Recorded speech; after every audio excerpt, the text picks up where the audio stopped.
Hey, I thought it'd be easier to just do a video to answer your question. So I'm going to work through this problem and hopefully that will help you with answering this one.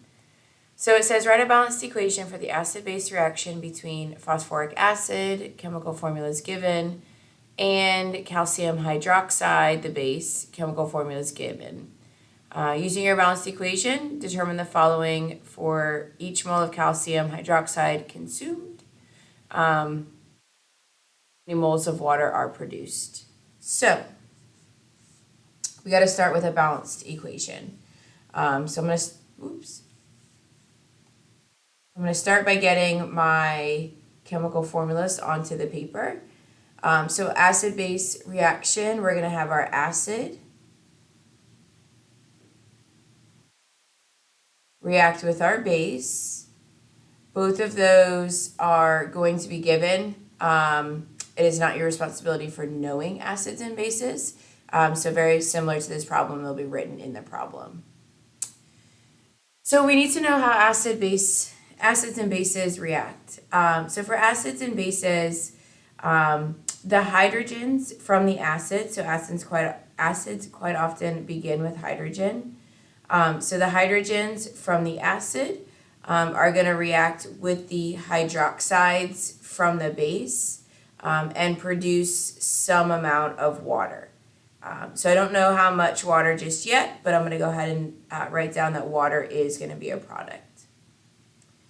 What is left from that, so if the hydrogen reacts, what's left is this phosphate ion.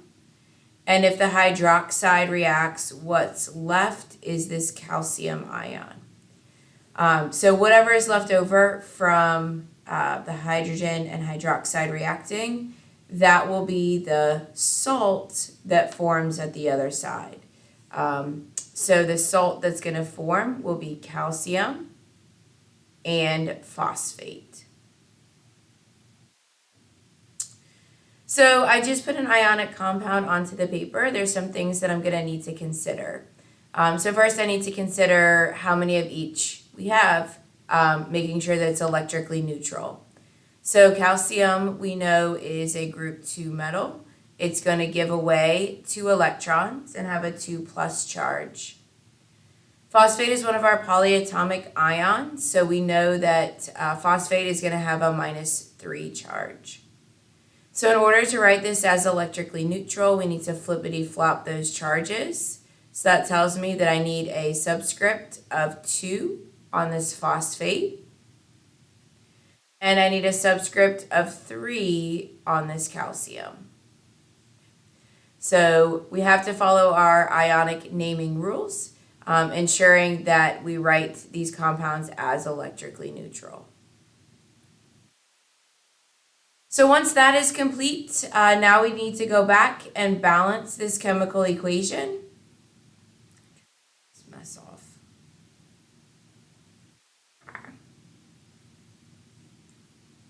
So to balance the chemical equation, I'm just going to take inventory of what I have on both sides.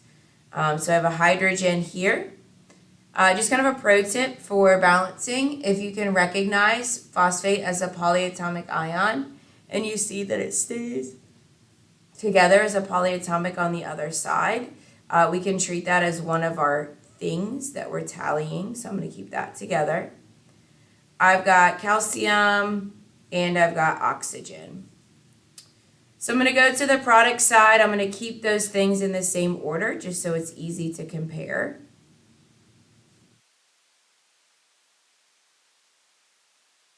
All right, so now we're going to take inventory of what we have, and that will help us decide what we need to do to balance this. So for hydrogens, this one I got to be careful. I've got hydrogens in 2 different places.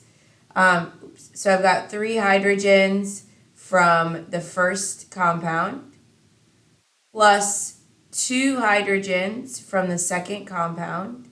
So that gives me a total of 5 hydrogens. Phosphates, I see that I just have 1 of those little packets. Calcium, I have 1. And then oxygen, again, this 2 is kind of distributed through. So I've got 2 oxygens. Coming to the other side, I've got 2 hydrogens from water. I've got 2 phosphates, 3 calciums, and 1 oxygen. Okay. So there's a number of things here that are not balanced. It doesn't really matter where we start. I'd probably stay away from hydrogen. That's kind of complex over here. So I'd stay away from that. But anything else you want to attack would be fine at this point. So let's look at this calcium right here. I've got 3 calciums on the product side. So I need to make sure that I have 3 calciums as a reactant. So I'm going to go ahead and put a coefficient here.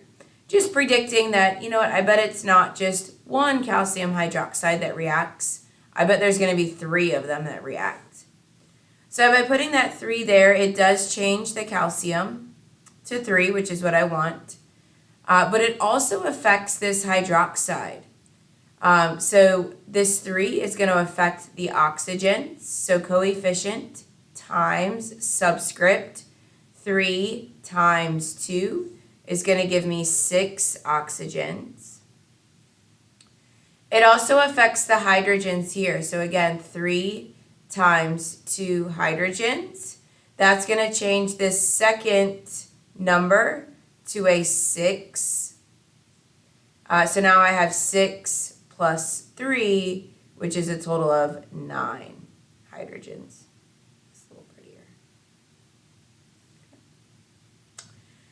So calciums are fixed. Let's go to this phosphate here. So this phosphate, we've got 2 on the product side, 1 on the reactant side. So I'm going to predict that, you know what, it's not going to be 1 molecule of phosphoric acid. I'm probably going to need 2 molecules. So that 2 is going to affect the phosphate, which is what we want it to do. So we're going to have 2 of those packets. But it also affects the hydrogen. So coefficient times subscript, 3 times 2, is going to give us 6 hydrogens from this first number.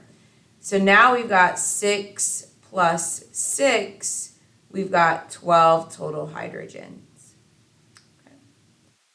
So phosphate is balanced, calcium is balanced. Now we need to fix these hydrogens and oxygens. So you could look at either one. Maybe we look at the oxygen down here. I have 6 on the reactant side. I need 6 on the product side. So I'm going to put a 6 in front of the water here.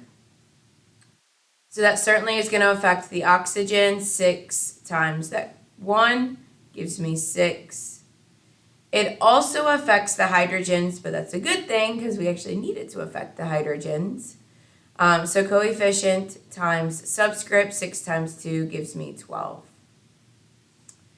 So now we have a balanced chemical equation, 12, 12, 2, 2, 3, 3, 6, 6. Now our equation is balanced. So the last part here, using your balanced equation, determining the following. For each mole of calcium hydroxide consumed, so calcium hydroxide is this right here, how many moles of water are produced? Okay. So we could set up a train track problem to solve this. If you can see it, great.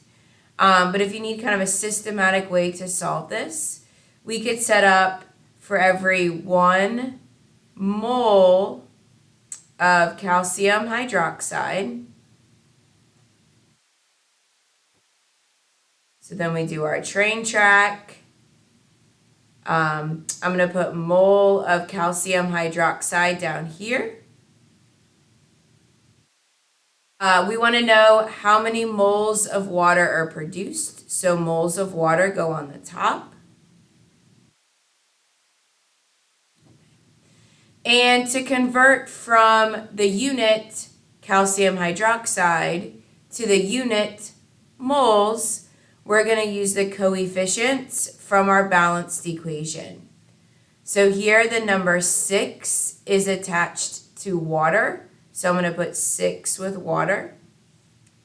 Here, the number 3 is attached to calcium hydroxide, so I'm going to put the number 3 down here. So now we multiply across the top, divide by the bottom. So 1 times 6 is 6, divided by 3 gives me 2. And then the units here, moles of calcium hydroxide, cancel, so that's moles of water. So the answer to this question would be for every 1 mole of calcium hydroxide consumed, 2 moles of water would be produced. This is a very challenging question. It's asking you to predict acid-base equation. It is asking you to balance said equation. And then it's asking you to do a little bit of stoichiometry to answer the question. So certainly lots of things going on here, but each of those are a piece of this chapter that I asked you to learn. Hopefully that was helpful. Hopefully that clears that one up. If not, reach out again and I'll be happy to assist in a different way.